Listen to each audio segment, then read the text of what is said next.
नमस्कार। साल 2024 और 2025 भारत के लिए बहुत बड़े बदलावों का दौर रहे हैं, खास तौर पर जब बात लीडरशिप की आती है। सुरक्षा हो, अर्थव्यवस्था हो या फिर शासन, कई बड़े और जरूरी पदों पर नए चेहरे आए हैं।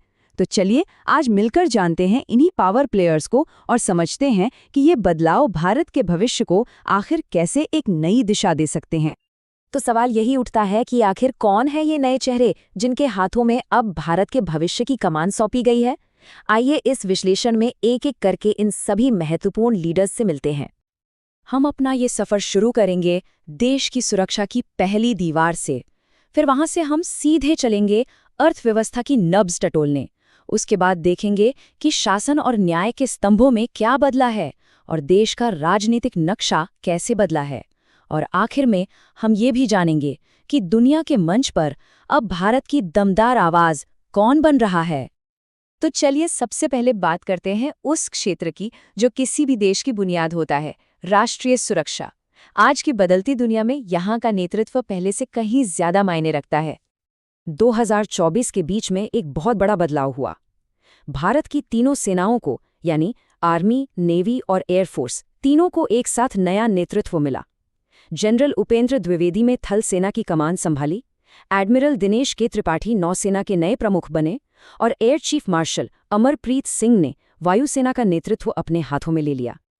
अच्छा, सेना के साथ साथ देश की जो आंखें और कान हैं यानी कि खुफिया और रणनीतिक कमान, वो भी अब नए हाथों में है। विदेशों में भारत के हितों पर नजर रखने वाली एजेंसी रॉ के नए चीफ बने हैं पराग जैन।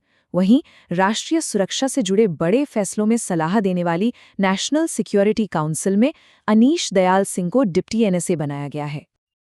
और यहाँ एक बहुत ही दिलचस्प बात यह है कि पराग जैन को एक दोहरी जिम्मेदारी दी गई है। मतलब वो सिर्फ देश की बाहरी खुफिया जानकारी ही नहीं संभालेंगे, बल्कि प्रधानमंत्री की सुरक्षा के लिए जिम्मेदार एसपीजी के भी प्रमुख होंगे। ये खुफिया और सुरक्षा के बीच सीधे तालमेल का एक बहुत बड़ा उदाहरण है। अब देश के अंदर की सुरक्षा पर आते हैं। यहाँ भी कई बड़े बदलाव हुए। नक्सल प्रभावित इलाकों में तैनात रहने वाली सीआरपीएफ की कमान अब ज्ञानेंद्र प्रताप सिंह के पास है। एयरपोर्ट्स और इंडस्ट्रीज की सुरक्षा देखने वाली सीआईएसएफ की जिम्मेदारी प्रवीर रंजन को मिली है। चीन बॉर्डर पर तैनात आईटीबीपी का नेतृत्व प्रवीण कुमार कर रहे हैं। वहीं नेपाल भूटान बॉर्डर की रक्षा करने वाली एसएसबी में रतन संजय कटियार का कार्यकाल बढ़ाया गया है। और हाँ, आपदा में मदद करने वाली एनडीआरएफ की चीफ पीयूष आनंद और रेलवे की सुरक्षा देखने वाली आरपीएफ की कमान सोनाली मिश्रा को दी गई है। पर इन सभी में से एक नियुक्ति वो वाकई में ऐतिहासिक है। जी हाँ, हम बात कर रहे हैं सोनाली मिश्रा की।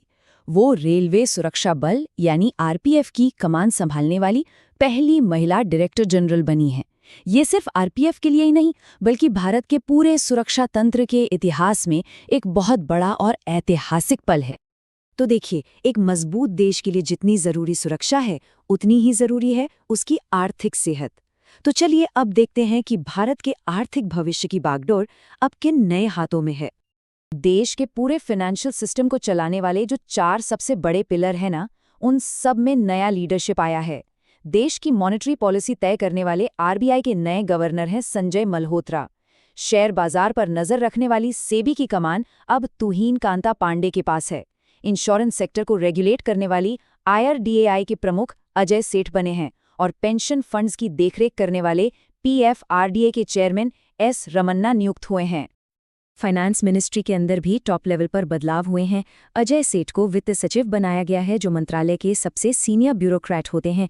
वहीं टीसीए कल्याणी ने देश की 29वीं सीजीए के तौर पर चार्ज लिया है। इनका काम होता है सरकार के एक एक पैसे का पूरा हिसाब किताब रखना। ठीक है, तो हमने सुरक्षा और अर्थव्यवस्था की बात कर ली। अब चलते हैं शासन के उन स्तंभों की तरफ जो देश में कानून का राज और व्यवस्था को बनाए रखते हैं। देश की न्याय व्यवस्था के सबसे ऊंचे पद पर भी एक बड़ा बदलाव देखने को मिला है।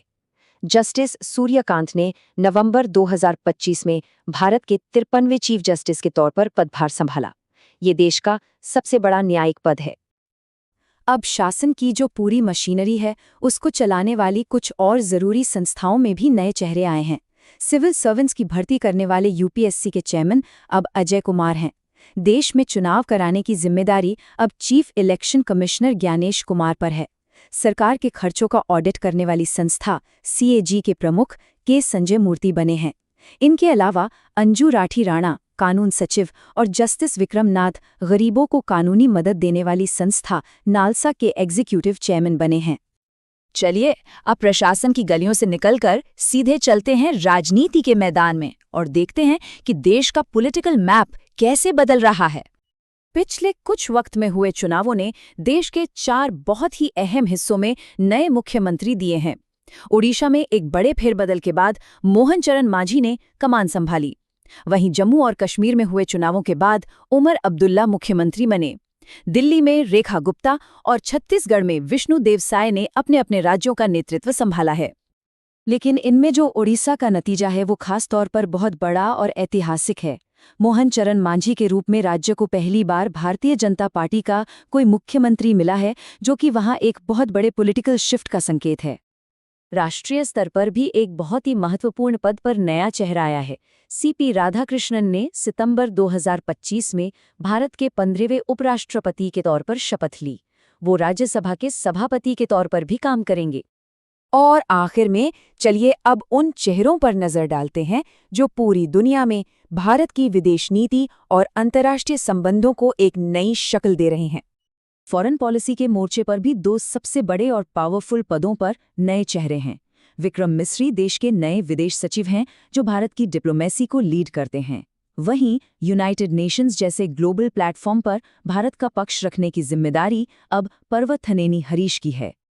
और सिर्फ यही नहीं, दुनिया के कोने कोने में भारत की डिप्लोमैटिक टीम को मजबूत किया गया है। लैटिन अमेरिका के अर्जेंटीना से लेकर यूरोप के स्पेन, रोमेनिया और अल्बेनिया तक, और खाड़ी के UAE से लेकर साउथ ईस्ट एशिया के सिंगापुर तक कई महत्वपूर्ण देशों में नए राजदूत नियुक्त किए गए हैं। तो कुल मिलाकर जैसा हमने देखा, ये भारत के नेतृत्व में एक बहुत बड़े बदलाव और एक तरह से नवीनीकरण का दौर है।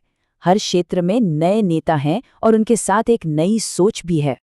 तो अब सबसे बड़ा सवाल यही है कि इतने सारे नए लीडर्स के साथ भारत का ये नया अध्याय कैसा दिखने वाला है? इन सारे बदलावों का देश के और हम सबके भविष्य पर आखिर क्या असर होगा?